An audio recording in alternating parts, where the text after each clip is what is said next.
Read my thoughts. Okay. If I was going to sing a song, there's many songs that we sing all the time that you'll join in. Okay. Try to read my thoughts. See if we have a psychic connection. Am I supposed to wait for you to start singing? I'm going to count to 3. And then I'm just going to start singing? Yeah, and we're going to see if we sing the same Something thing. completely random? Something completely random, but something that we do sing. Okay. One of the many songs that we sing. Ready? 1, 2, 3. Brother for sale. We're like have a psychic connection. That was fucking crazy. There's a lot of songs that we sing. That was but I like figured you were going to pick that one. Oh my God. No, I actually feel like we're psychic.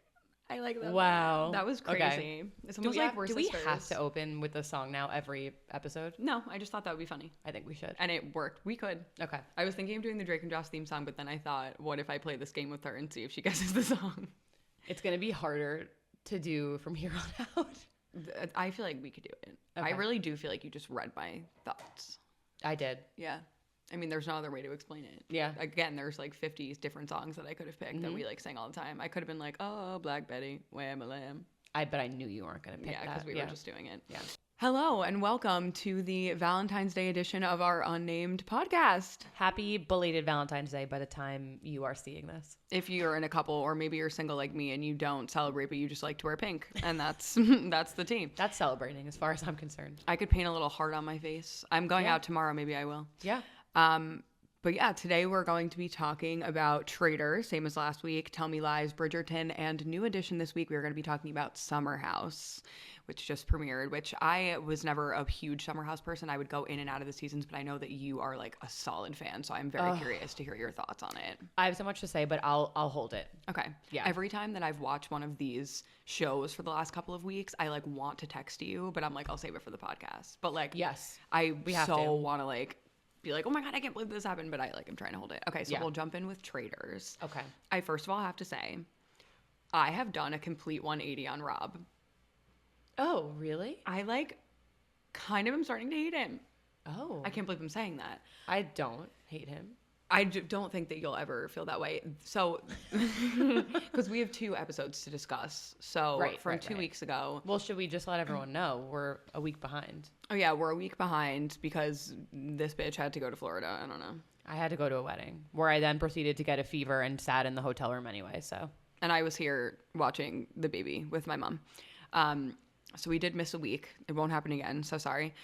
But yeah, so we're 2 episodes behind on everything. So with Traitors, first of all, I can't believe that Lisa and Candace went home back to back. That is so unreal. And I bet did Rob call himself the Traitor Hunter, or someone called him the Traitor Hunter? I think they said Traitor Slayer.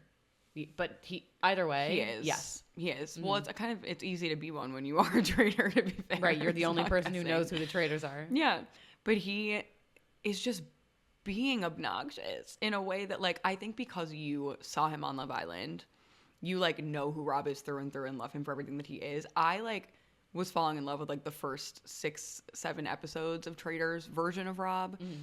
And now I feel like I'm starting to see that Rob come through that you were telling me about that was on Love Island. But like, even after he gets rid of Candace and he goes to the turret and he's like, finally some peace and quiet, I'm like, I don't like that. Like, he's being mean. He is playing the game ruthlessly, but he's, in the context of the game, he's different from how he was on Love Island, even so. And I think he's playing a really good game. I said this last week. Yeah. I mean, I think at this point, he's got it on lock. I'm not really seeing a path in which he does not win unless Eric turns on him. I agree. I do think he's playing a good game. I'm just, as a person, I'm like less in love with Rob. I'm falling out of love with him a little bit. But Alan Cummings. There's no S. There's no S. Okay. Alan Cumming did an intervio the other day. I don't know if you saw it, where they asked him who were the best and worst traitors of all time. Oh, I didn't see this. And he said Rob is the best traitor of all time. He is. Which also tells me that he probably does win. But then he literally, I thought he was going to back out of the worst traitor, but he named Danielle from last season. She was a terrible traitor. Yeah. I didn't watch, but I remember her from Big Brother. She's paranoid. And it showed. She also is like, on Big Brother, she had problems for just being a little bit too like crazy and loud and like too opinionated. Right. She does herself in because she could not keep her mouth shut. Yeah. Which similarly is Candace's problem. And I'm surprised that he didn't name her as one of the worst traitors of all time, because what the fuck? Candace she was good up to this point. she just had a very emotional response to Lisa being sent home. And as a result, just went guns blazing for Rob, and it wasn't the smart move, but she was doing it out of pettiness, and it came back to bite her in the ass. I mean, I don't even think she was good up to this point. From the first episode, when she knew she was a traitor and she didn't know who the others were, she was throwing names out there and said Lisa. And they were like, why would you say a name at all if you know that you don't know who the other ones of us are? Like, you just shouldn't say anything. Right. That was not smart of her. But she had a good demeanor. She maintained her personality throughout the whole thing. She wasn't too loud or too quiet, generally speaking. Yeah. And people really trusted her. That is true. I'm disappointed on a personal level because I really, really liked Candace. And I'm annoyed that she like did herself in. Like she fully did it to herself. She's also pissed in real life. I don't know if you've seen like her and Rob going at each other on social media. I haven't really. I've heard other people talking about it seemed like there was bad blood, and now knowing what happens, it just feels obvious that she still is holding a grudge. Yeah. But it's a game. That's the thing. If she got him out, I think he would have let it go. It was a fight to who could get this person out first, and he won. Yeah, but it didn't have to be. I mean, I don't know what Rob's inner thoughts were, but I do think that if Candace went to him and said, like, I understand why you did what you did with Lisa, let's move forward and work together, she could have at least bought herself another week or two before he tried to throw her under the bus. Absolutely. He had no choice. Right. But to do it just immediately because of the way she was acting. Also, yeah, just she was to like, you're a preface- snake. I'm coming for you. Okay, so then my only option is to get you banished. Yeah. It's so unfortunate, though. Yeah. And then we talked about, because I had never watched Traitors before, what would happen if Rob was the last traitor left standing, and exactly what you said, then they had to recruit someone. They made him, because I think if they didn't force him to, he would have happily stayed on his own. But harder to catch, and they want it to be interesting. Yeah. So they made him bring someone in. I also think in a lot of ways it's like, as much as it is not interesting, like, Rob would have just dialogue with Alan Cumming to say, like, who he's going to murder? Like, there would be no back and forth in the turret. Like, I don't know how that would work. Figure out some dramatic production, I guess, but it would be hard to be a traitor on your own for things like Murder in Plain Sight. Like they help kind of like divert, like them doing the conga That's what line. you said, I think, last episode. Oh, I might have. And I was like, our mics might have gone out and that wasn't in it, but you said that, and I was like, there's only 2 episodes left, so there doesn't need to be another Murder in Plain Sight, and in fact, there won't be. How do you know that for sure? I don't know for sure, but they already did it twice. That's true. How many times are you going to do that in one season? But not knowing what they're going to give. I mean, it's obviously in production's hands, so they could choose to not give anything that he wouldn't be able to pull off on his own. They wouldn't give him a Murder in Plain Sight if he was by himself. But yeah, I do think that it would be boring. But I like his choice.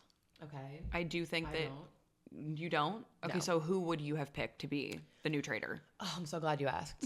I would have picked Steven. Okay. 1,000,000%. I think Steven was already quiet. In every scenario, he was pretty quiet, pretty stoic. I don't think his behavior would have changed as a traitor, and he seems much more composed to me. Eric gives nervous energy prior to being a traitor, and as we've seen in this episode, Kristen is onto him because it's kind of obvious that now all of a sudden his demeanor has changed. Yeah. And I would have pegged him as someone who would have changed and been nervous. And I also think that Steven would have been a good shield for Rob because people were kind of already thinking it was him. Yeah. So he's smart, he's quiet. Rob can deflect the heat off of himself onto Steven. I would have picked Steven. But do you think Rob would have been able to stop the fact that Steven got banished in this new episode? Who cares? As long as Rob doesn't get banished himself, that's all that matters. I guess that's true. And he doesn't have to split the money with someone. So I don't know what would production have done once Steven got banished. Maybe Rob would have picked another person. But Rob does have the ability to sway people. They are eating out of the palm of his hand, every last one of them. And I think he could have saved Steven. He could have just pushed harder for Johnny. That's true. And Johnny and Tara, we'll get to that in a second. I really thought they were doing something there. I don't know what the fuck they thought they were doing, but it wasn't good. Whatever they thought they were doing was not good. I disagree. I like Eric. I do think that he's having trouble adapting. But I do think that going through so much of the season as a faithful and then changing to a traitor, like, I understand it. He could be doing a better job at that, but I think Eric is really smart. And I think he's a good opposite to Rob. Because it's hard for Rob to work with people. Like, I don't think there was ever like a harmonious energy with him and the other girl. For literally from the first moment, they were like so excited that it was Rob, and he was like, "Get me the fuck out of here with these housewives." I don't think they were excited it was Rob. I think they were excited to be traitors. He has a completely different personality than the two of them, and obviously he is 100% gaming and strategy. Yeah. They are maybe 50% of that or less. Some percentage emotional response type of people.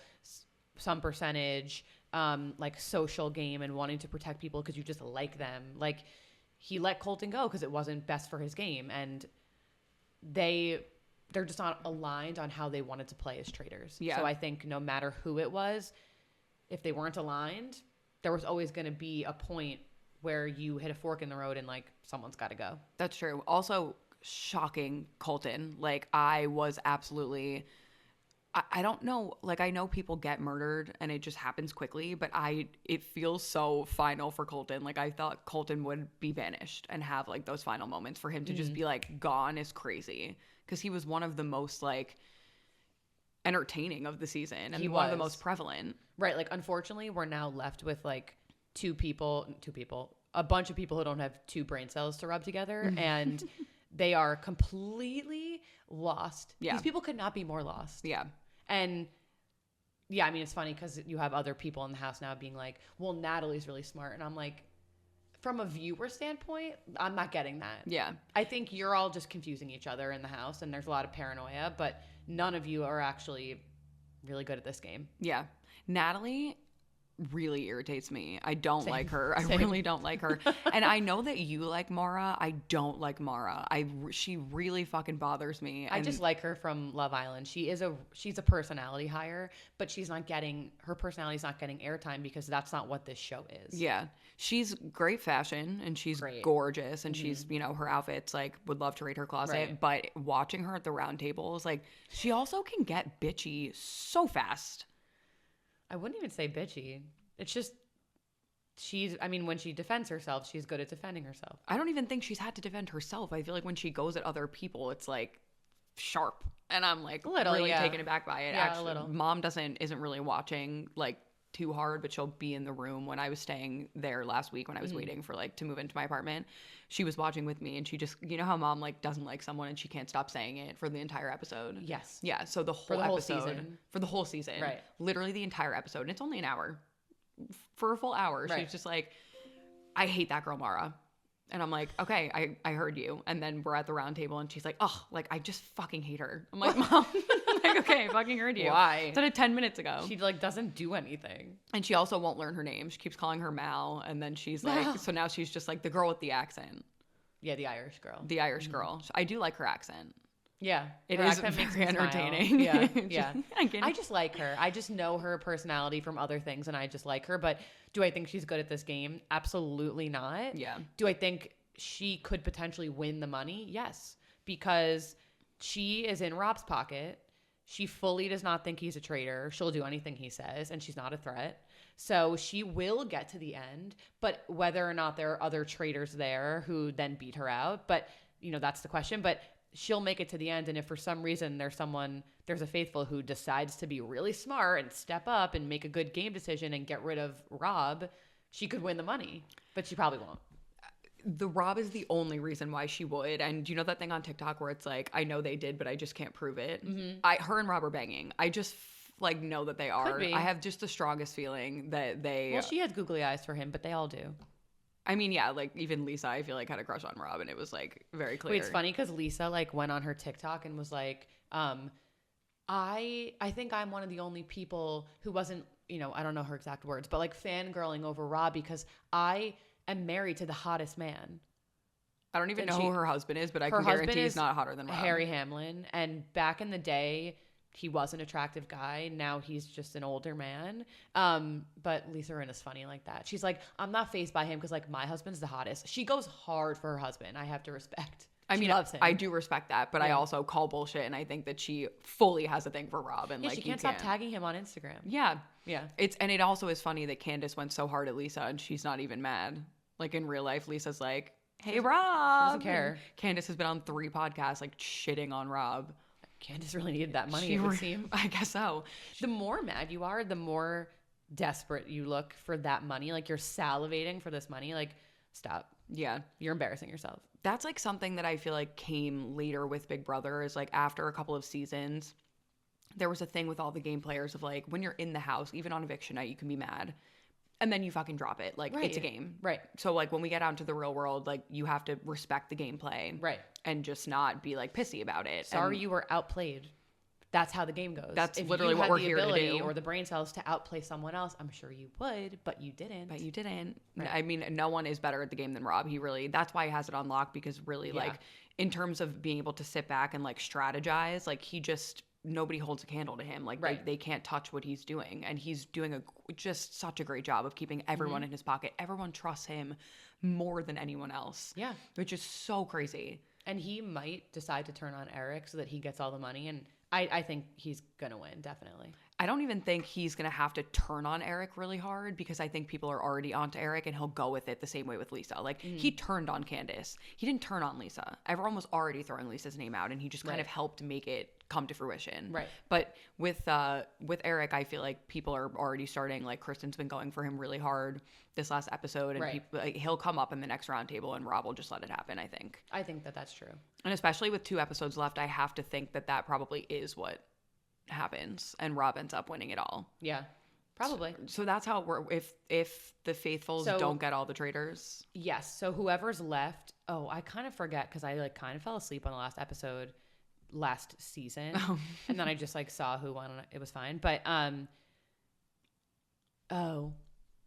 I don't remember. There's like some faithfuls and some traitors, and you have to like say if you think anyone amongst you are traitors. I don't remember. We'll find out. I guess we'll find out. We'll find out in 2 weeks or 1 week, next week, but whatever like, it is. Bottom line, if Rob is still there on the finale, that's it. He wins. Yeah. Okay. Switching gears slightly, we discussed offline that every time there are people considered for murder, the next morning they get to breakfast. The last people to arrive at breakfast were the people considered for murder. Yeah. And that was the same last season. So don't these people understand that? If you were the last group to be ushered in, you were up for murder. And not in the scenario where it's like, here's the short list. In a scenario where everyone was fair game. Yeah. And you're the last one to walk in. I feel like we need to switch up the strategy there. I know that they're doing it for TV and for suspense of the audience, but are people not understanding at the castle that if you were the last one to arrive, obviously your name was thrown out there to be murdered and you happened to be saved? I honestly wonder if any of them have watched the show before they're on it. Well, they part should of have, it. and that's why. But I also Do your research. They should, but I feel like they're busy lives and they're like, oh, I don't watch the show, I'm just going to be on it. I don't know. But I wonder if that is just production. Like, maybe that last group of people really gets sent in second and they just make it look like they were last, because there's How no would they way make it look like that? They're walking into a room where everyone's already seated. I don't know. I guess you only see the door. There have been a couple episodes where Rob was in the last group. So I think they're trying to like throw a wrench in that a little bit. Well, yeah, obviously Rob knows that Rob was not up for murder. But if I was Dorinda and I'm in the last group and like I was discussed in the turret and now here I am in the last group and everyone's like, yeah. It's like, there was something else that you said about it. That's what I said. That was the only thing? Because I sent you a video and I feel like that's what they said in the video. No, but they said something else in the video. And then I said that. What did they say in the video? I don't remember. I thought that's what it was, and then you made a different point that was good. I don't know. But it was something else. And then that was my point. Okay. Yeah. Yeah, no, that is true. I don't know why they're not catching on to that. The only thing I could think of is that there is some production magic where like they're showing the people entering the door and then but you're right, they're showing the room and those people aren't in it. That's crazy. I don't know how they haven't caught on to that. We're going to have to switch that up next season because we just pointed it out. Yeah, because everyone and their mother is going to watch this podcast. So many viewers. We're just drowning in it. Also, the challenge this week with the box, I would have had to forfeit. Oh, we were laughing watching that because clearly they edited in this creaking sound. Like it was so dramatically edited in after the fact where if that creaking sound was real, they all would have known who the traitors were. Right. It was so dramatic. Yeah. It must have been very soundless and easy to open that top and then you just climb out. Like, yeah. I think they did a good job of building it up, but I didn't think it was a big a deal. Everyone's like clutching their pearls. Like, it's fine. Just climb out of the box. It's like grass. I literally couldn't even pay attention to any of that because all I could think of is that I'm so claustrophobic and having to sit in this fucking box with the lid closed. Like, I would have had to be like, sorry guys, I'm forfeiting. The boxes were huge. I don't care. Okay, well, I get claustrophobic in an elevator. This is why you can never be on Traitors. No, that's not true. Just don't put me in a box. Put me on the show. Just don't put me in a box. A lot of what they do is putting people in boxes and cages and coffins. It's specifically the box. The only What about the coffin? They weren't in the coffin. Last season they were. Okay, that didn't happen this season. The only other thing this season was the cage, and I could be in a cage because you can see the outside world and it's open. It doesn't scare me as much. But being in a box, there's a meme of a girl. I don't know if you've ever seen it. She has like a piece of glass that goes to the top of the table on her head, and she's like Samina mina and then she goes into the table and puts the glass on top of her like for the video, and then she can't get the glass off and she starts screaming. Wait, it's a meme or it's a video? Did I say meme? Yeah, I meant video. I've never seen this video. Oh my god, I have to show you later. And I feel like that really like kickstarted my claustrophobia because that's been going around for years. It made you realize you actually had a fear that you weren't aware of. So bottom line, put me on Traitors. Just don't ever stick me in a box. Thank you so much. I think as a requirement, they probably have to confirm you're not claustrophobic. No. Yeah, sorry. That's stupid. Yeah. Also, turn your sound off on your computer before we move to next topic. And then, yeah, the end of Traitors, Steven got banished. Bye, Steven. I don't even care. No, like, I I can't even pretend to be upset. No. I literally don't give a shit. He wasn't really giving us anything. No. So. And I will say, Johnny and Tara, I don't know what the, like, why should we circle back to that? Out here. Them being We're like, best friends. I'm like, what did you think you were accomplishing by doing that? Yeah. If anything, it made you look like you're both traitors and you're just covering for each other. Because what does that have to, like, if we went into Traitors and, like, you're not supposed to know, could I be like, this is my sister, so I know she's not a traitor? It's like, no, you don't. Whereas, like, how do you know that? It's like, if Johnny was a traitor, he would lie to you. Yeah. I think it's probably against the rules of the game to tell anyone. It almost makes me wish that Rob had picked Johnny just so that I Tara know, would I was look thinking stupid. that. I was like, it would be really funny if Johnny was a traitor. Also, Eric, when he got the note, looking at the handwriting and being like, I know whose handwriting it is. It's Johnny. And it wasn't. No. His reaction to Rob, though, was really funny. Yeah. And I think a lot of people will. I wish that they. Oh, I think they did. We have to watch it. They all were together for a screening of the first episode where they all found out, but they all know who the traitors are at this point. But I'm so excited to see the finale and see like everybody's reactions to it being Rob, because I don't think anyone is expecting it to be Rob. Yeah. But they'll watch it back and be like, wow, it was so obviously Rob that whole time. Yeah. I don't know how Rob's name has like literally never been. I've heard like one person drop his name one time. Yeah, Candace. But somebody said it to Candace. I think it might have been Johnny. Yeah, but then Johnny got amnesia and totally forgot he ever had that. Just completely dropped that and never brought it up again. Yeah. And everyone's just every other person at the table at this point has been mentioned multiple times, right? Except for Rob, and it's just fucking hilarious. A good game. Yeah, and also he surrounded himself with the least intelligent game players, and he's just coasting through. Yeah. Well, I wanted to start with Traitors because Traitors like makes me happy and I love it, and it's a good little reality show. Now we have to move to Tell Me Lies, which is I just feel like it's getting harder and harder to talk about. So again, we're recapping 2 episodes. Yeah. So last week it was the Valentine's Day party, where anti-Valentine's Day, everyone was like dressed emo, and every possible thing that could have given a person anxiety did happen. Yes. In that episode. Yeah. This episode pissed me off because I feel like Alex wasn't in it. Yeah, I mean, to be honest. I was like, where's Alex? Where the fuck is Alex? They're doing some lazy writing now, and it's really fucking annoying me. Okay, how so? Okay, the thing, because it's not all lazy writing. I'm not saying that in general. Them playing this stupid fucking game with Steven and whatever that bitch's name is that he's dating now. I'm like, Tegan, why are you acting like you're being held at I don't want to say something point because I don't want YouTube to flag us. Yeah. Pew pew point. Pew pew point. PPP. PPP. To play this game. I'm like, if that was real, there could have been a way that they wrote it where they got stuck in a situation playing this game, or they were playing the game and Steven came over and no one told him to leave. That just wouldn't happen. That she's like, let's play this game. They're all so not excited to play it. Nobody wants to be playing. I'm like, why would you? Yeah. It was stupid. I also was thinking that. Why are we playing this game? I think Lucy is just trying. Lucy's so afraid of Steven that she's trying to act like as normal as possible, and his new thing wants to play. Okay, I guess I'm playing. yeah, I don't know why anyone else is playing. Yeah. I really don't, but it was dumb. Yeah. The whole game, every answer was like, the whole thing was uncomfortable, but also you could just, it was like, I understand how hard it is when someone says your name and like you really do want to know, like the morbid curiosity of it all. Of like, I know it could be bad, but I'm so dying to know what was said about me. But for Lucy specifically, in times when Steven was involved or like he's whispering and her name is said, I'm like, do not take the shot. He's baiting you and you're taking the bait. Just don't. And then when it was his turn and his name was said, and he's like, I don't need to know. I'm like, I'm so angry because you should have been the first one to say, I don't need to know, be the bigger person. And you're letting him do it. And he knows how to get under everyone's skin and he's so good at it. But I can't blame her because I know I would take the fucking shot and I would want to know. I think if he was involved, even though I would be so curious, I know it would piss him off so much if I didn't take the shot, so I wouldn't take it. I don't think I have that kind of willpower. Yeah. I just think I would have to know. You could take it for other people, but not when he was the one. No, I know what you're saying. I just don't think I would have the willpower to do it. Like, yes, it would be a good move, but it's like ignoring a boy where like sometimes you should, but the immediate gratification of like, well, I'm gonna just answer right now. Maybe he'll say something. Right.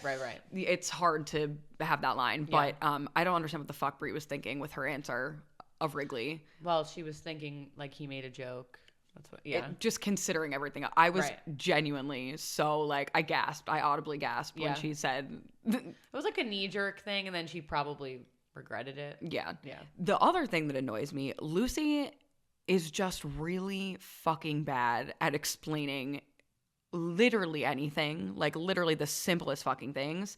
The same way that I said in the first half of the season when Steven is like shitting on her for sleeping with Evan, and I'm like, why did it take her 3 fights and 3 episodes to say to him, the only reason I slept with Evan is because you left me in a coconut bra for Diana? It took her way too long to say that.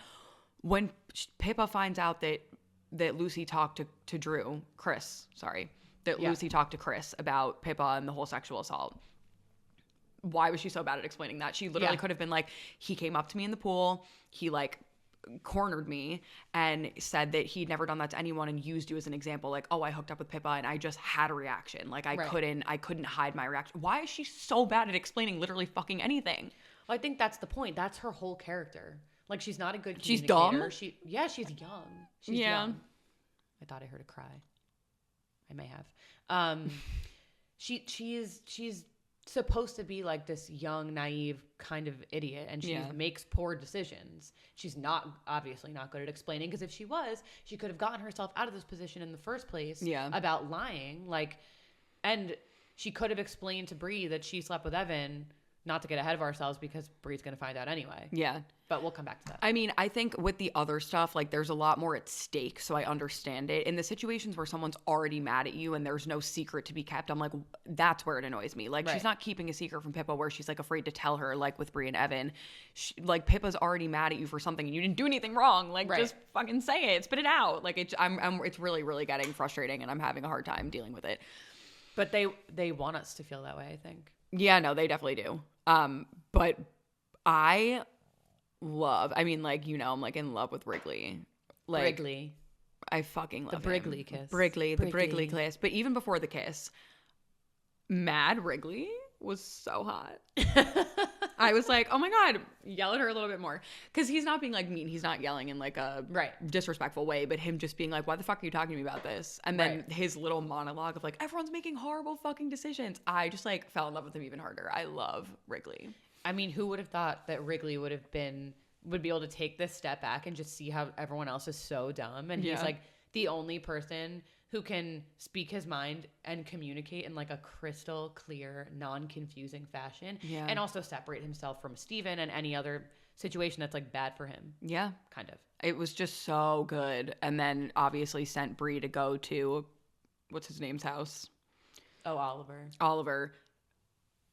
I'm not sure like how that happened or why she went there or what we accomplished with any of that. Well, Wrigley said to her, like, you are shitting on a 17-year-old who's sleeping with Oliver instead of confronting the man who literally traumatized you. And so she went to his house to confront him.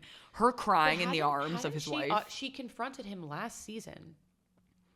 I think, like, genuinely confronted him in a way of, like, what you did in the first place. Like, it's not about what went wrong in our relationship. It's the fact that there should have never have been one. Like, I was a kid and you're an adult, and now you're doing it to a 17-year-old, and it's not okay. Yeah, but I was a kid.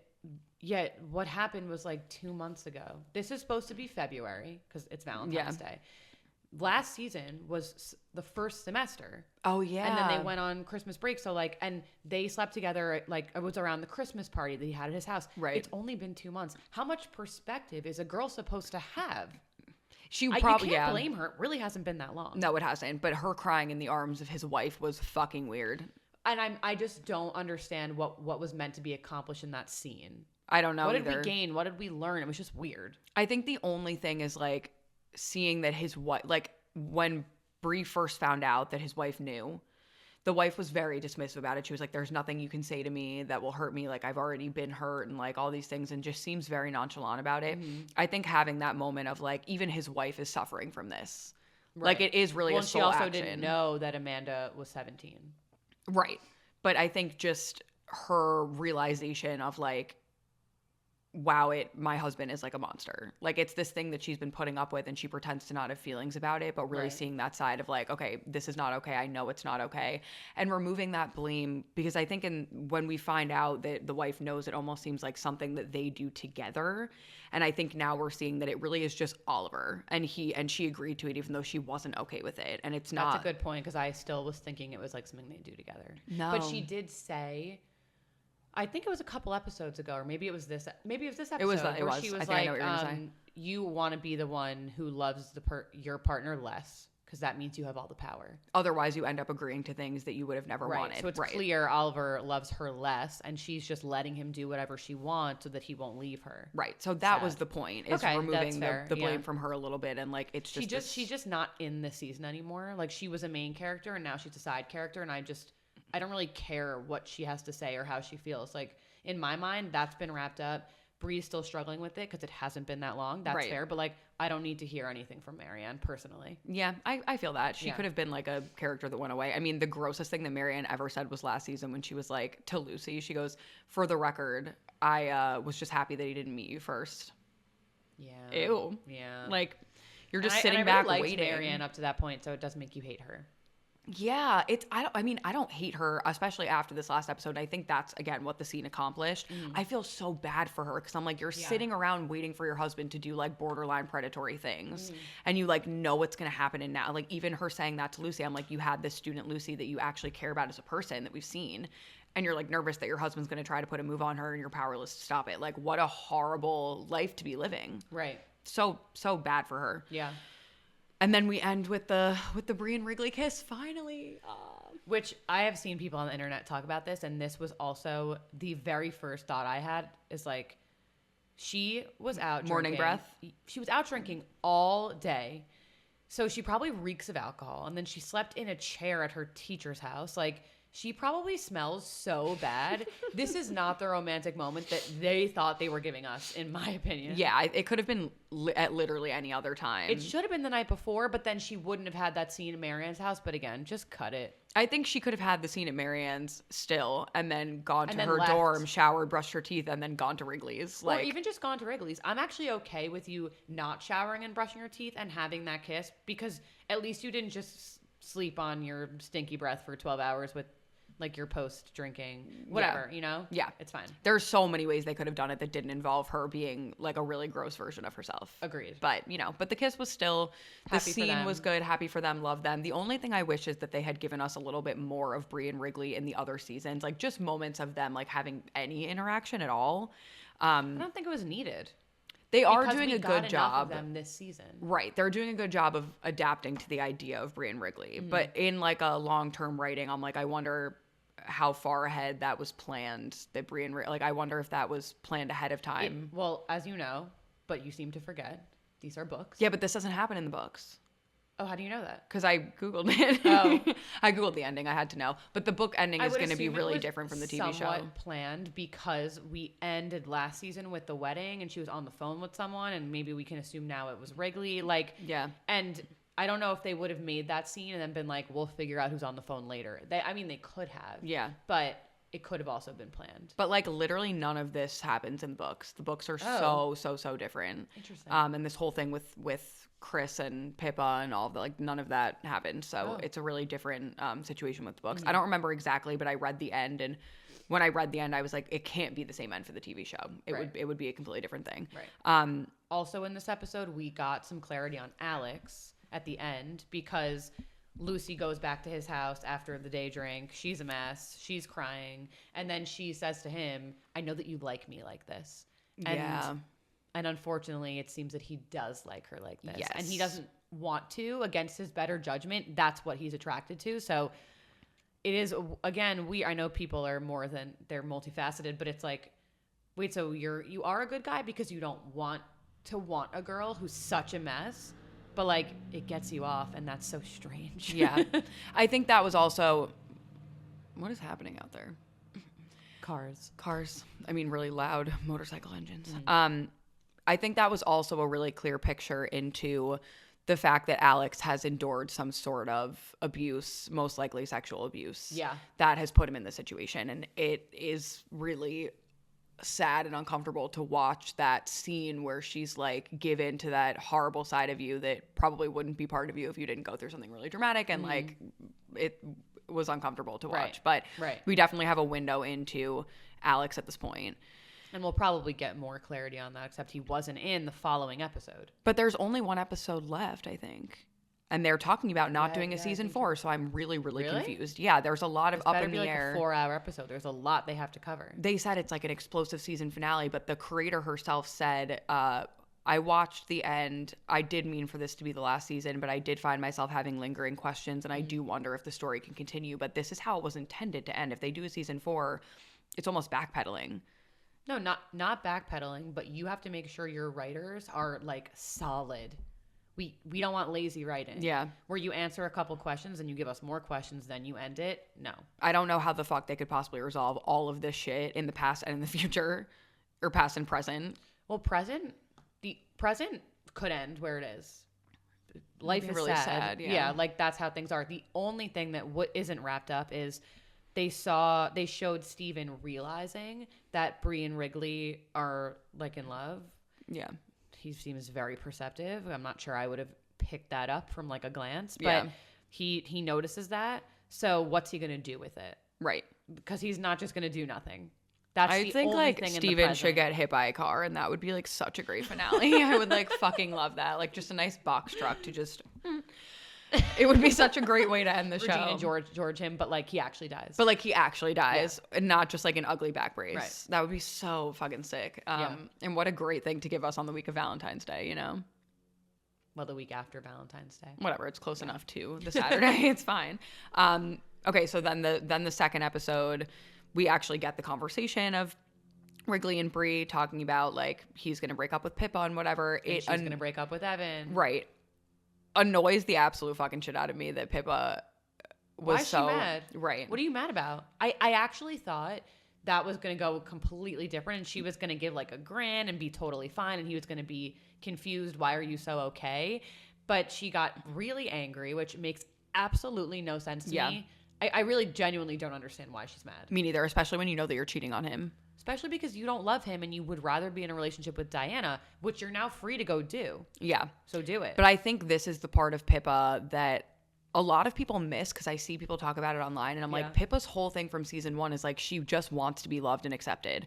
Like they don't talk about it that much, but they do touch on the fact that Pippa didn't have any friends at her original school. Right. Something happened. She ended up transferring. Cool, right. Says, and she says like, she never had sex with anyone, or I think obviously had a boyfriend in high school at all. She lost virginity to Wrigley. Right. Like that when she went to see the school.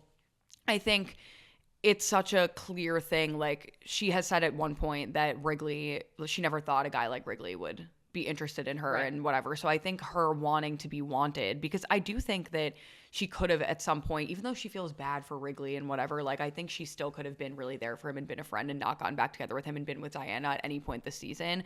I think she likes having both, and also Diana's not fully in it either. Right.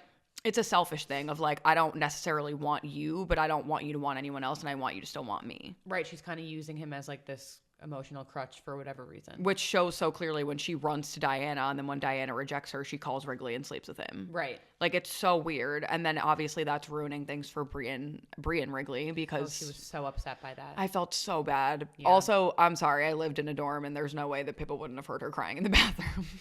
Oh, so true. Yeah. That's so stupid. True. Like a big gasping breath. I'm like, everyone heard you. Yeah. Everyone. Pippa all the way from her bed is like, why is Brie crying? Right. So that was unrealistic. Well, but in this TV show, the dorms are made with titanium walls, and you actually cannot hear someone in the bathroom in your room taking literally big gasping breaths. just surrounded by concrete. It's completely soundproof. It's actually a recording studio is what it's meant to be. Yeah, I feel irritated with Pippa. I feel like she's fucking ruining everything, and I just am really I loved Everyone Pippa. here needs to see a therapist. Oh yeah, I mean that's a given. But I loved Pippa every season. I really just loved Pippa up until the last like 2 episodes where she's been just really getting on my nerves. I still love her. She's just going through it and she's making bad decisions. The theme of this whole show is making bad decisions. Yeah, I do know that Pippa Should we gets make that better. the name of our podcast? Making bad decisions. Yeah.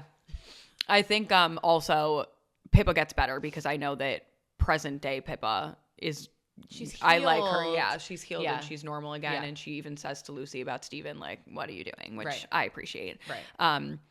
So yeah, what else happened in this episode? Evan and Lucy both had these like crazy harebrained schemes for 2 different things. Evan had the scheme to get Brie's mom drunk and drive a wedge between Brie and her mom, which is Psychotic. because Evan up to this point has been like a perfect angel, and aside from sleeping with Lucy, like he has good intentions and he really loves Brie. Yeah. And now he's drinking Steven's Kool-Aid and is like, oh, let me be manipulative and hate. Yeah. And then Lucy's harebrained schemes where she's going to get back with Steven, try to outmaneuver him to get the tape back. And she does get the tape back, but all that really that entails is her just like having an absolute breakdown in his dorm room, which I was so relieved for her that he gave it back to her. However, I don't believe for a second that he doesn't have a copy. he's very convincing, but he is a liar. So Yeah. I don't think I don't know. Maybe he just gave her one copy to just get out of here. Like, you're crying in my room, get out of here. Yeah. But because we've gone back to this a few times, Pippa says he ruined your life sophomore year. The other shoe has to drop. Like, that hasn't happened yet. I have or has it happened? And It this hasn't. Okay. I have a really, really clear going down the rabbit hole. I have theories. I have a really clear path prediction for what I think is going to happen. So after that, I always think of from the perspective of writing, why would you show or say a certain thing? And there's always a reason. And I'm going to give you an example. We were watching an episode of Grey's Anatomy together, like literally 10 years ago, but I still remember it. You thought I was lying about having seen the episode because I called something. And I swear to you, 10 years later, with no reason to lie, I had not watched the episode. I don't They recall this showed, moment. it was when Meredith and Derek were adopting Zola and it wasn't working out for them. And the doorbell rings and Meredith says, oh, that must be the pizza. And they go to the door and they show them going to the door. And I'm like, oh, it's going to be Zola. And you were like, you watched this already. And it was Zola. And I'm like, why would they show them going to the door to get pizza? Doesn't make sense. Why would the camera follow them to the door? Right. In the same way, why would they have Lucy go to Pippa and Brie and literally say, I have a tape of me confessing something awful and it's in my room and I'm going to destroy it, but I haven't yet. Yeah. We accomplished literally nothing else from that scene other than Right. it definitely made them look at Lucy differently because who the fuck wouldn't? Because you look like a Or psycho. just made them curious. Oh my God. I know what's going to happen. Wait, can I say it first and see if we're aligned? Okay. Because like it's my theory. Okay. I think because like it's my theory. Obviously the episode ends, so we can talk about just the rest of it, which is Lucy. Let's say it together. Brie goes through to Evan's phone. Is this not what you were going to say? Oh, are you just recapping the end? No. I'm saying the theory. Oh, well, she does factually go through Evan. Oh, okay. Brie goes through Evan's phone as revenge. Oh, no. We're not on Say it with me. Say it. You know it. You know it. No, I don't. Read my mind. Read my mind. As revenge, Brie goes into Lucy's room and finds the tape and releases it. And releases Lucy it. thinks that it's Steven. Right. And I think everyone thinks it's Steven. Okay, was that your theory? Yeah, but when you Okay. said going through Evan's phone, I forgot that she grabbed his phone at the end of the episode, so I was confused as A to where good you were old going classic with go through your boyfriend's phone. that. Everyone has to do it every once in a while. I have never done that. You To my husband. have like an angel husband. I don't. Yeah, I there's do, never I been a do. reason for you to go through Aaron's phone. Correct. I Um, would probably find just like weird shit that I'd be like, I don't want to find this, but it's not incriminating or like he's not wrong. It would just be him and It's just, Frank like- sending like the dumbest jokes Right. back and forth. Just like weird conversations with him and his boys, and it'd be like, I never needed to know. Yeah. Anyway. Shout out to Frank. What's up, Frank? If you watched in this far, which I doubt that you did. He's not going to. No, but he always watches the beginning and messages me, And which that is matters a lot. lovely. Yes, it does. It's the thought that counts. But yeah, I think that Brie, for all these years, everyone's going to think that it was Steven who released the tape, and Brie is, and which, back it up. I'm a bad person. We didn't release that episode, but I said that in the mock episode that we recorded that we never put out. I literally said I think that Brie is going to be the one to release the tape. At the time, I thought that Wrigley was going to borrow Steven's camera for photography class and end up finding it and showing it to Brie, and that it was going to be also could have been great, but that's photography class is over now, so that's not going to happen. I guess that was just a way to get Wrigley to get Wrigley. There you go. To get Wrigley to have that bond over photography class, and it had nothing to do with Steven's camera. Right. But I said all that time ago that Brie saying I'm a horrible person. She definitely released the tape, and everyone thinks it's Steven, for sure. Yeah. You did say that. Yeah. Okay. Now, that could be it. Just getting into the end of it, what the fuck is going on with Lucy, and why is she literally forgetting things? Up Lucy. Oh. Everything is coming up Lucy. Yeah, everything's coming up Lucy. She got the tape back, as far as we know, and she got accepted to study abroad. And she had the same conversation twice and didn't remember. And then she also showed up, excuse me, in the last episode to Steven's room, by accident. Right. I mean, I didn't think that Lucy have a brain tumor? That would be crazy. No, that's obviously not it, but she's having signs of having something going on in your brain. She's having a slow psychotic break, and she's disassociated from her body. I think when she went to Steven's room, I didn't think that was. I mean, I thought it was weird, and I knew that was a clue to something bigger. Right, but I didn't. Because as you said, why show that if we're not going to come back to it later? Of course, and so obviously it was for something bigger. It wasn't just for the shock value. But I didn't think that there was anything like that. Mentally wrong with her that she did that. I was like, maybe it's force of habit. Maybe she's so all consumed and she's thinking about Steven in the tape that she ends up in his room. Now we're having a weird, genuine psychotic break disassociation where she's literally had the same conversation twice and didn't remember. And her reaction to not remembering was really scary. I didn't like it. She laughed it off. She was just like, oh, I'm so sorry. Of course I remember. I was okay, like, oh my God. So possible option. The tape never gets released. She has a psychotic break from all of the stress she's been under from this shit going on with Steven. She just told Pippa and Brie, Steven was blackmailing me, and it's been horrible, and I've been under a lot of stress. Yeah. And then she has a psychotic break, and that's him ruining her life sophomore year. But then why is Brie a terrible person? Because she slept with Wrigley behind Pippa's back. I don't think because she went through Evan's phone, and she's known about Lucy and Evan and never said anything. I don't think that would make her a terrible person, and I don't think it's Pippa and Wrigley related because it's clear that Pippa knows at that point.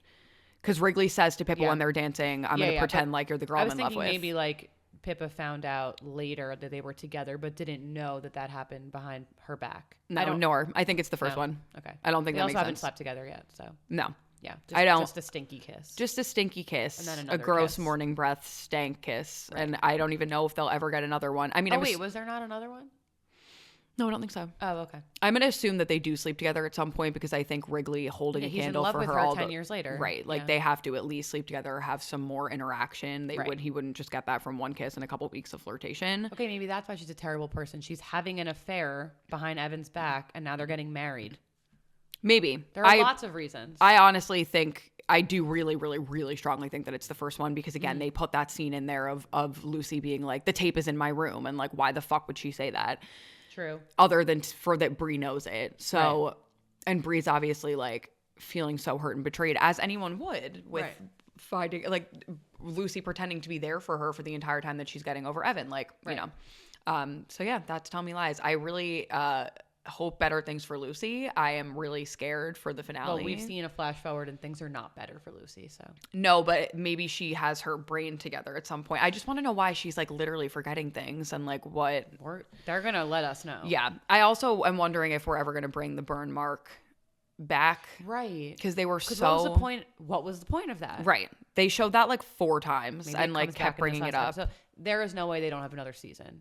Now I'm realizing how much random loose ends there are that need to be tied up, and I just do not think they can do it justice in one episode. It'll feel rushed. Yeah. Yeah. I'm also thinking and wondering, and then we can move on, if the burn mark was the beginning of her forgetting things and being dissociated. She forgets that the curling iron is there, leans over to her phone and leans on it. But I feel like they showed it way too many times for it to just be that.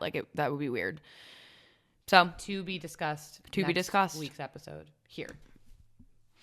So moving right along to Bridgerton, I have disobeyed and watched all the episodes, and I know, I'm sorry. Oh my God. I purposely haven't watched the last one, and I know some shit goes down, and So, I haven't seen it. I have my explanation all ready to Better go, though. be good. Sorry, I was unpacking, and I thought you'd been busy. I was busy. Bitch. I was unpacking, and I was like listening to, I was watching it, but like kind of also listening. It was on my counter, and I didn't realize that a new episode had started. Okay, well, we can't talk about it. No, that's fine, Okay. but I'm going to follow your lead so that I don't end up spoiling the last episode. Oh, I watched it last week. Okay, hold on. Let me look at my notes. Okay. Okay. I don't have a lot of notes from episode 2. I think I was just like really engrossed in watching it, and also there didn't seem to be a lot of noteworthy stuff. Things were progressing like exactly how we thought that they probably would. Yeah. She gets kicked out. She leaves. She's given this necklace. Must have significance because I don't know. I guess is hired in the country, which we don't see. And sometime later, Benedict is also in the country. He fights with these guys. She gets fired again. And now we are swept away to a cottage mansion where we get stuck because Benedict has wounds. Right.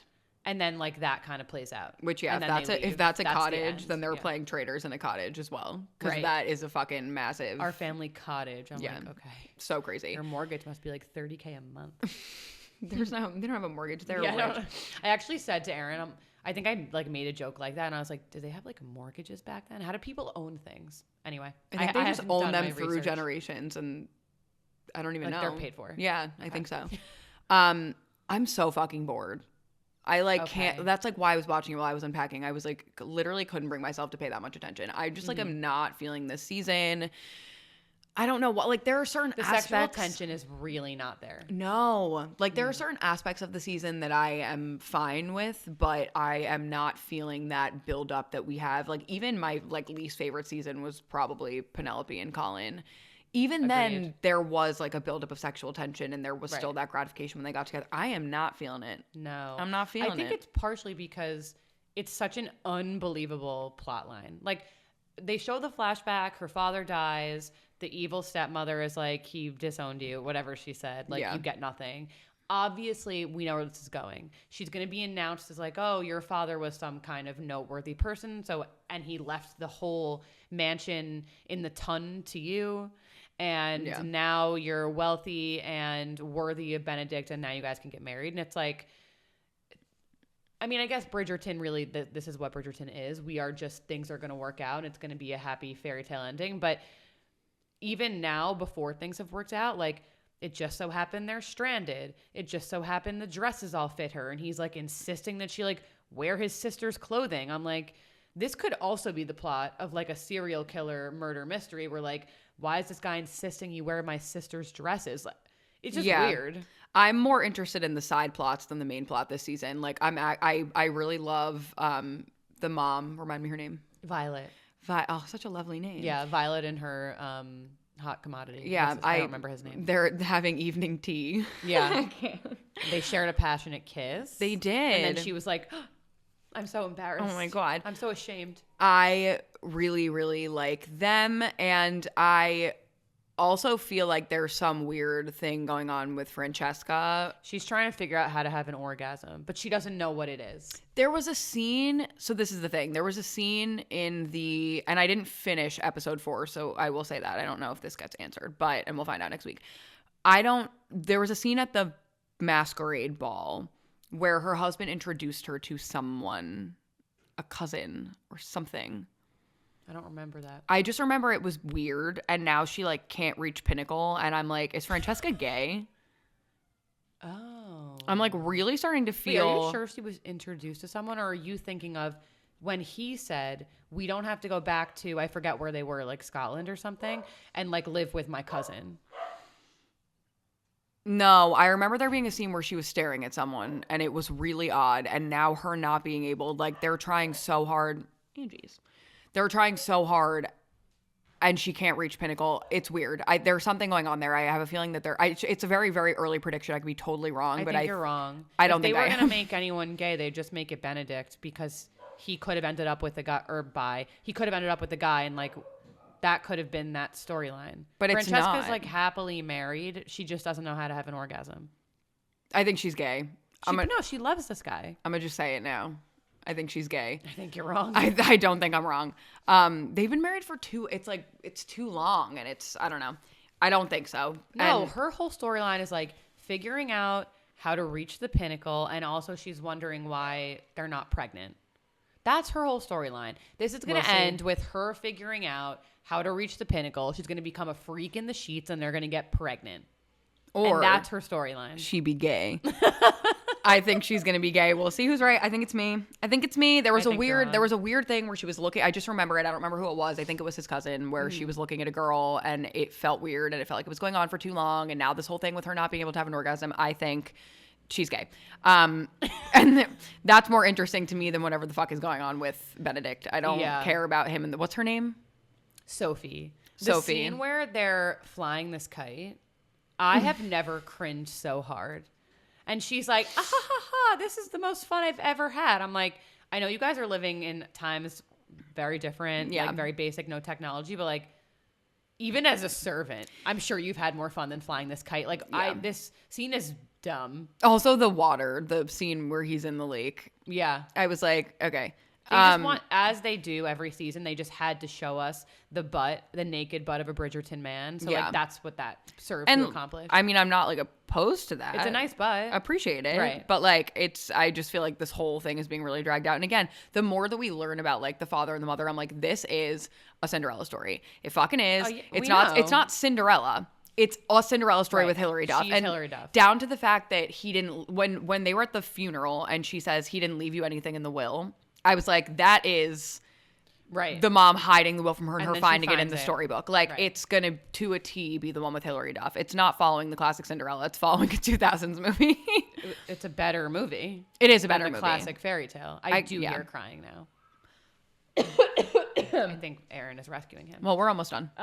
Honestly, I don't even think we have to say much more because we don't have much more to say. I'm literally glazing over as we're talking about it. I can't even pay attention. Okay, we'll reconvene next week when I've watched the last episode and you haven't finished it, but hopefully there's like something noteworthy in there. I have seen a TikTok clip of a part that I didn't see yet that it does.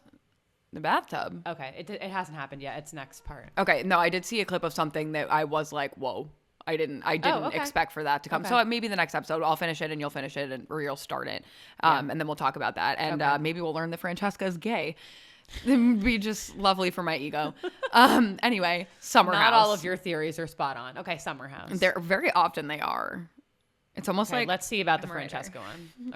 Okay, whatever. It's Summer House. Summer House. Okay. This is like my Super Bowl that you have finally watched. I've watched in and out of the seasons. Well, you've seen like the online drama. I've explained things to you over the years, but you have never committed to watching a season, and now you have committed, and I could not be more excited. Yeah. Because Summer House is everything to me. I was an early adopter. I was watching Summer House in the first season when no one else was watching it. Like I may have made it cool. I don't know. And a lot of people are online these days saying that they think Summer House is getting stale. The cast is old. Like, we just need to end it, wrap it up. And I am a Summer House apologist. I will never, ever say a bad word about Summer House for as long as I live. I'm obsessed with every part of the show. I'm entertained. I'm happy. Like, please, please, please, Bravo, can we carry on? I don't care how you make it happen. Just make it happen. I can say bad things about it. First of all, I miss Paige. Well, who doesn't miss Paige? I miss Paige. I think the reason why people are saying that, and again, as someone who doesn't watch all that often, it's almost like when you watch a show like The Vampire Diaries and you get like they lost the plot so much and it gets so weird. You're like, oh, I just miss like the first season when things were like simpler and we had like one plot line that made sense. The thing with Summer House that I initially, because I did actually watch the full first season. You're wrong. I did commit to watching the whole first season. I watched the whole thing. When you were living at home and you made me. Oh, well, you probably weren't paying I remember attention. the watermelon and Carl and Lindsay and the whole thing. Remember the twins? Of course. When they were having that thing with Carl, they walked into his bedroom and she threw a watermelon on the ground. Oh. Yeah. I Yeah. mean, But the if thing we ever about did a it, Summer House rewatch, I have a lot to say about the Workus Circus, but we won't because that was many years ago. yeah, We have moved on. Leave the past in the past. Yeah. But I think one of the things about Summer House that made me ever want to watch it when I would try to like watch seasons is like the idea of like this really fun party house with these like young people, and they throw these insane parties, and like it seems so fun, and you like want to have that type of summer. Right.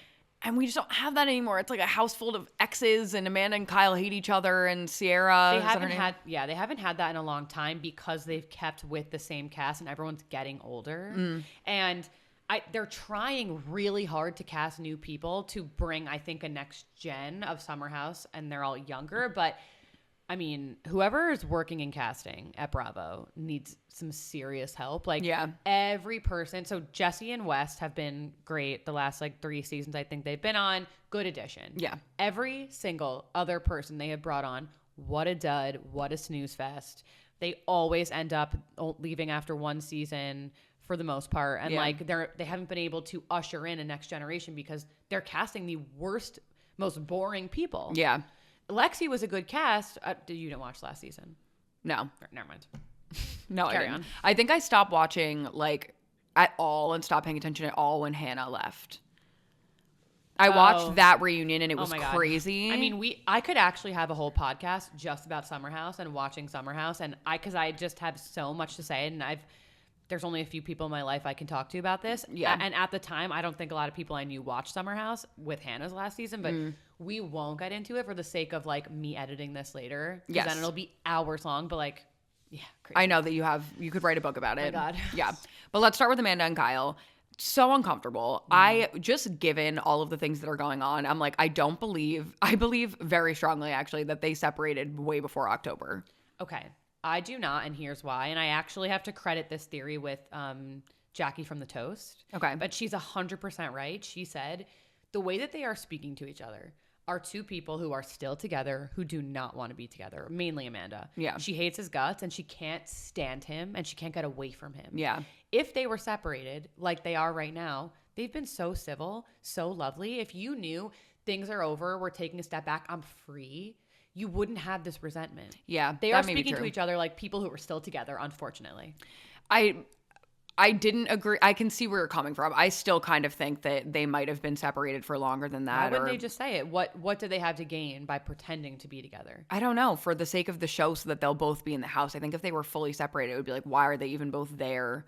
Because it's their main source of income, and I think they will still be in the house next summer. Yeah. Well, now they have this new show, The City, which I'm going to make you watch so we could talk about it. It hasn't come out yet. It has not come out yet. I think it's coming out in the fall. And the only people we know confirmed are casted are Lindsay, Amanda, and Kyle. Yeah. I think they filmed it last fall, so amidst their breakup, we'll probably see it. Yeah. And I think that show is meant for the people who are graduating from Summer House into what their time in the city looks like, not in the summer. Yeah. And it's like where they live, so they don't have to carve out this time to go to this share house. Like Lindsay as a child, she can't really do that. Yeah. So maybe they won't come back to Summer House because now they have this new franchise potentially. But I mean, that's Loverboy is in some serious hot water, it seems. Kyle is drowning in debt. Maybe that's overstating it, but it's not doing well. Yeah. He's not going to leave Summer House. He can't afford to. She has probably a bathing suit line. I don't know how well that's doing. I don't think she can afford to either. Now you're separating your assets, living on your own. Things are really expensive in the city. So I think they probably both would return to Summer House, and they've done a lot of press together since the season started, and like they seem to be on good terms. Now they do, and I actually saw him giving a speech at the launch party where he like acknowledged like I think this was like our most bitter summer, but like I really do hope that we both find happiness, and I think they're better now. I wonder if Summer House is almost like their child of divorce. Like they stayed together because of Summer House and tried to make it work for a lot longer than they should have. Yeah. He's been saying for a couple, I've seen a lot of clips from other seasons too of him saying that he doesn't feel like she's as into Loverboy as he is. And he's like doing the majority of the work. No, she never was. That was his thing, but she signed on to help him. And then she was doing all the graphic design, and they just have totally different personalities. Like he has an entrepreneurial personality and he wants to live and breathe work, and she just doesn't. Yeah. And I like really can't blame her for that. Yeah, that's okay. Like everyone has their different path. I will say them arriving separately. Hilarious. Yeah. This fuck ass Loverboy cowboy hat. I just couldn't. I don't even remember it. Oh my God, that's what he arrived in. This like Loverboy branded cowboy hat. I was like, I actually can't even look at you right now. He does not act his age, as we know. No. Him trying to act like Amanda smoking weed is the reason why they're having problems. It's absolutely not. It's so funny. Problem. Oh no. It's okay. It's so funny to me. Like especially not like I've seen, I don't even watch the show, and Amanda and Kyle have been having problems since literally season 1. Yeah. Of him like staying out until 4 a.m. Yeah. They also both commented on the like this season's coming attractions when she talks about him sleeping at a fan's house. Yep. They've both commented on that. And he was like, it's a trailer. There's no context. Amanda stands by what she says. Right. All of it's just really fucking awkward. Yeah. And I feel bad for everyone else in the house that's having to deal with it. But the scene of them at dinner was the most uncomfortable, I think. When he's like, oh, my wife's not listening to me. And she's like, I'm not jealous. And he's like, I didn't say that. You're not listening to me. Like that is truly, I've been in that situation. I had a husband? Yeah, you didn't know? Oh my God. Sorry, I didn't invite you to the wedding. No. Who the hell was your maid of honor if not me? Shannon. Oh. It's plausible. I could make it work if I wanted to lie. If you remember, and obviously I can't say names, but I had a couple friend that I met in Florida. And that was what it was like to go to dinner. They would literally like have literal. Oh my God, he was such a little man baby. Yeah, he was. Kyle was a man baby. Yeah. And they would have the most uncomfortable fights in front of all of us, literally all the time. And a lot of them were, you know, in some ways her being like, grow up, and him being like very emotional about little things and like freaking out. Right. And I just know what it's like to be sitting at that dinner table, and I feel so bad for them. I mean, they're both like, for all these past years, Amanda has put up with so much nonsense where she actually is at the point now where she could not give two shits. Yeah. And I love that for her. She feels free. Yeah. But the one thing where I kind of felt bad for Kyle at the dinner because he was trying to nicely apologize. And it's now at the point where it doesn't matter what he says. She's just annoyed that he exists. Yeah. Everything he does annoys her. So if he's trying to do something nice and apologize for being emotional the previous weekend and kind of like ruining the vibes, she's not even letting him get that out because she's just irritated by him. Yeah. And the skinny dipping, I actually felt bad for him because technically she was right. They were all in the pool. She didn't have to ask his permission. She wasn't technically naked. But she was absolutely gaslighting him. She knew what she did was like, she's ignoring him. Her nipples are out. She's like flirting with all these other people. And he doesn't know in that moment he's drunk. He's not a good communicator. So he can't pinpoint what it is that's bothering him. He's like pointing to other, random shit. Yeah. And she's just deflecting like a mastermind. But, you're watching that and you're like, you know what you did though. Yeah. Yeah. I think she is like, we're at the point where Amanda's always, in my opinion, been in the right. Like through their relationship and all their problems, she's always been in the right. I love Amanda. Now it's at the point where it's like, if you're going to be publicly belittling him at the table, doing these things, skinny dipping, like now it's your responsibility to break it off. Right. Like the problems in the relationship, you're valid and all of those things, but now you're going too far. Like leave him. You're dragging other people into it. Although it makes for great TV. So like, are we really complaining now? No, but leave him if you're going to act like that. Right. Well, I hope that they show their demise In the City. Yeah. Because I am curious, who ended it? Was it her? It seems like she has 2 feet out at this point, and he desperately wants to make it work. But where were you all the times that she wanted to work on things when you were cheating on her, when you were flirting with girls endlessly, when there were always rumors swirling? Like, you kind of dug your own grave here. For you to now turn around and be like, wait, it's too late. Yeah. And now I'm curious to think of LOL. I'm curious about your opinions of the new cast members. Okay. Oh my gosh. I'm once again so glad you asked my opinion. Ben is hot. Yeah. I want him to kiss Amanda. Sorry, I do. I did happen to see. We don't condone cheating, but like. I mean, at this point, the relationship's dead. So I did see that he now obviously went to his Instagram. He has a girlfriend, and it's not anyone from the show. So maybe they do kiss, but like there's no longevity there. Yeah, so sad about that. But I think he's a good addition. The fact that he now has a girlfriend makes him less interesting because what we all want is a bunch of single people hooking up and like creating drama. Yeah. If you're going to come in now every other weekend next season and just be on your best behavior because you have a girlfriend, like boring. Yeah. Next. Agreed. But he's hot and like cool and not cringe, and we need that. Yes. AJ, I like really have no thoughts on. He seems nice, but he does not seem interesting. And I think they've once again cast someone who's going to fall by the wayside. There are way too many other big personalities, and like he's just not doing it for anyone. He's not getting a lot of airtime because there's nothing to air. Yeah. Bailey, that's the blonde girl. Love her. I like her. She's funny. And she seems like genuinely a girl's girl. Like I really, really like her. She has potential to go like one of two directions, to become like a fan favorite and kind of be like a new Paige-esque and funny, or to become really annoying and then like not get cast again. I hope for her sake it doesn't go the latter. Yeah. So we'll have to see. And then her friend, I have no idea what her friend's name is. She wore a corn outfit, which I thought was hysterical. I'm like, wait, this girl does have a personality, but we're not seeing it. So if they continue to give her this lack of any airtime, she'll just not get cast again. Yeah. You can't be a fan favorite if I don't know anything about you. I think that's on the editors, though, because I think they're just giving way too much airtime to Kyle and Amanda, which it is important. We have waited 10 years to see all of this. Of course. So we want to see it. But there's no time. Like, even in Big Brother, it'll be like, there'll be background people that you think have no personality. But then when they get to like Final Five, if any of those people are left, you're like, oh, you actually always did. Right. There just was a lot of drama going on. And so they didn't have time to like air the shit that you were doing. Fair. And I think that that's probably the case here.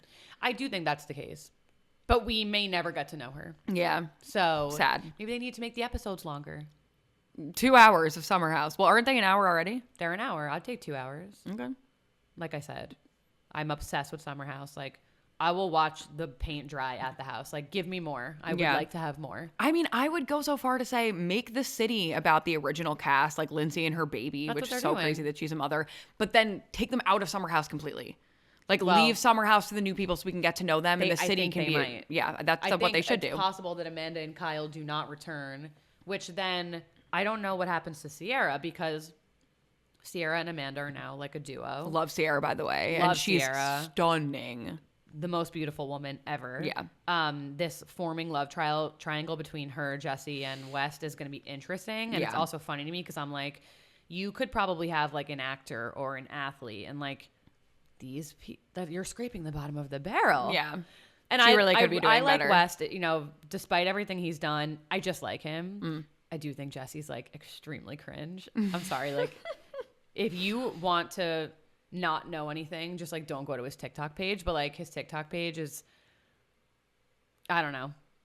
I let's not even go down that rabbit hole, because I could just say like a lot of unkind things, and I just won't be doing that here. Yeah. But we're not trying to just shit on people on this podcast. But anyways, I do think it's funny. It's just like the convenience of them being there and everyone's drinking. So Sierra's like, sure, but I'm like, you could bag like the hottest famous man. We need to move on from these two. Yes. Like, maybe she needs to leave Summer House and go pursue a career in finding the world's hottest man and like getting in the public eye, and then doing your brand deals. And she interviewed Jacob Elordi and Margot Robbie on the Wuthering Heights like red carpet. Oh, so she needs to do what Paige did. Like, you've Like, grown past this show now. Yes, we've outgrown this. Like, there are bigger and better men. There are bigger and better career opportunities. Like, let's do that. I feel that for her. I absolutely agree. That being said, I do like West.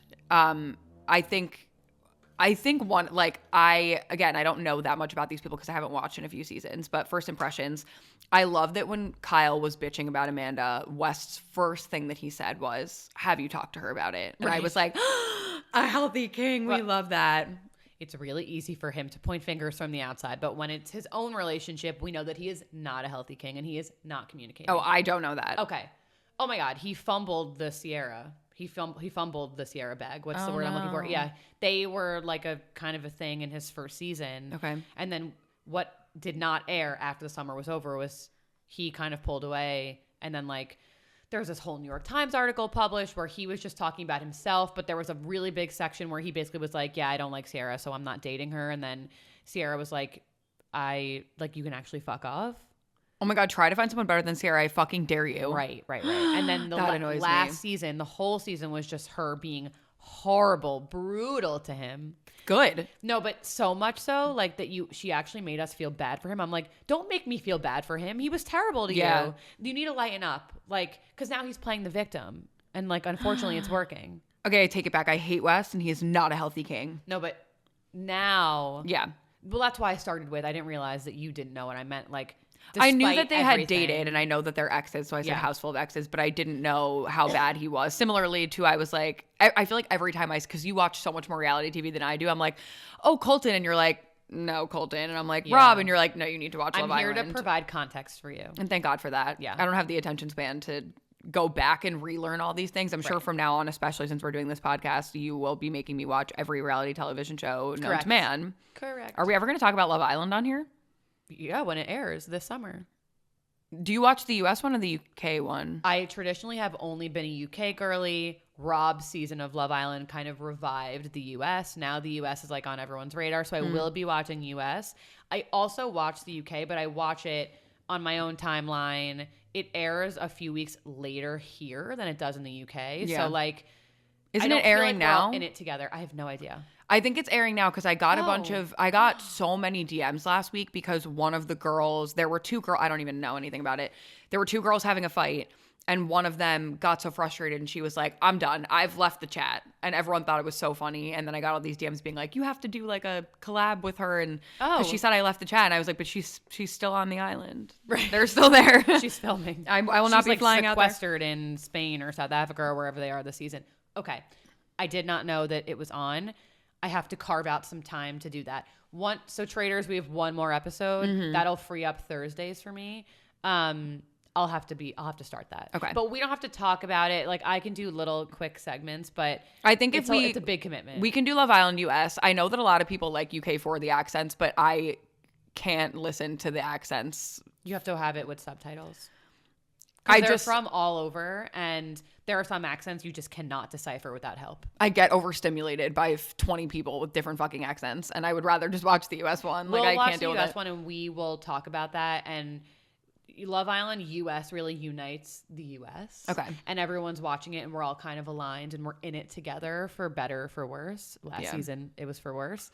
UK is like just something I watch for my own enjoyment, so I will be doing that, but I'm not going to make you do that. Fine. It's also on like it's like 5 days a week, so. And also Euphoria is coming out soon. April 12th. But who's counting the days? Apparently you. I am. It's like a birthday present for you. Yeah. Yeah. April 7th, if anyone wants to send her presents. 25. Contact my management team to send her a birthday present. Thank you so much. PR. PR. Yeah. I get so much PR. You should start getting PR. Send my sister PR. Okay, what's your best, and then we can wrap this up. Yeah. What's your best PR that these companies should send to me? That's such a good question. Like some of your favorite packages. I mean, in different categories, like I got sent a Hatch, which was great. That's great. I happen to have one already. However, eventually I'll have another child and we'll need another Hatch. So Hatch. I did get sent an Alexa TV, which I've yet to set up, but I really want to because it is cool. It's like a mini screen and you can like, it's the same does as... it have the calendar on it? Yes. I would love to have... you know what? I'm not going to box myself into like Alexa specifically, although big Amazon girl, I like give you all my money, Jeffrey. But I'll take any digital calendar. I'm really type A, big organizer. So we could use that here. We'll unbox it on my TikTok. And so you'll still get the I also have a TikTok. visibility. We can unbox it on mine. I have like 100 followers and they all know me personally. So I'll just talk about a niche audience. Anyway. I think, and then makeup, I mean, every Summer Fridays, they've sent me some great boxes. I'll take I'm literally addicted to everything that has to do with Summer Fridays, especially their jet lag collection. Those eye patches, they're like better than the Patrick Ta ones. I love them. Are you tapped into like the like loungewear community? Because that's like, I would like that. Like I would really like Boys Lie to send me some stuff. I'm not that cool or important. Okay. Like right now I'm getting like Charlotte Tilbury makeup and stuff like that. I mean, I have gotten expensive packages like the WhatsApp iPad and the Alexa TV and the Hatch, but Like I don't think I've gotten any need, clothing. Like, Princess Polly sent me some. No. I want like aloe. I want. Yeah, I'm Boys not cool Lie. enough for that. Now I can't think of Viore. I'll take Lululemon. Like I need some. Lululemon's more like workout stuff. I'm kind of covered on that front. Thank you. But like, I know you were gonna send me stuff. Like you don't have to. Everyone's just running to start packing things for her. Right. You could send him to Sydney's apartment. I guess I don't have anything set up for that, so I guess I shouldn't be giving out my address. Do you know what's funny? I found out the other day I've been paying for a PO box for like a year that I totally forgot that I set up, and like never used. Here? Yeah, it's in the where we grew up in that mail facility. Okay, you can use Sydney's PO box over there. I'm not like that far from there, so yeah, I can go there. I'll list it in my TikTok bio. No, but really, email my managers and they'll give me my address. If I get PR, I will be speaking about it here. So our last episode got a couple hundred views. If you would like to reach a couple hundred people who have really good taste in entertainment, please send me some things. Well, how about this? If you send us Boys Lie, we'll wear them on the podcast. And then I will clip the podcast and put it on my TikTok. Big reach. This has just turned into us trying to get free shit. Everyone's going to be like, these fucking bitches. Okay, it's like tough out here, Who doesn't Kids want are really things? expensive. Yeah. Okay. A baby now. Anyway, so I guess that's everything that we have on our podcast that today is called, what was it called today? Our special. One, two, three. Making bad decisions. Next week it'll be called something else. Yeah, my mouth hurts. Hopefully it won't next week. I got my Invisalign done. My teeth will be... I'll have a Hollywood smile soon. We didn't start with like any updates on what's happening with us because we had a lot to cover. But like next week we can speak more personally about ourselves. Also like next week I might be able to actually share some of the big updates that you know about that I can't talk about on camera. Oh, very exciting. I might actually be able to talk about some of them. Wow. We'll and then you'll have to like hold everyone hostage on TikTok. Like go to my YouTube if you want to see the big update. Yeah. And make it at least 30 seconds in so we get like a shit ton of views. Well, you saw my video yesterday where I was like, I'll give you a season 6 if you get me to... And I will say... How many followers did you get? 4,000 overnight. Oh my God. It's like not bad. Hey, considering that I'm like blackmailing them or bribing them, I should say. Bribing, yeah. Considering that I'm bribing them, it's not a bad like result. Leverage, yeah. Mm-hmm. Anyway, so. But that was our Valentine's Day episode. I hope everyone has a lovely Valentine's Day, unless you're single like me, and then I hope that you get really drunk. I plan to with my 5 single friends that are left at the ripe age of 28. And that's it. And we will see you guys. Ready? 1, 2, 3. Next week. I did not know where we were going with that. I didn't know if we were going to say next time or next week. Let's say more confidently. Look at your camera and I'll look at mine. Okay. We'll see you guys next week.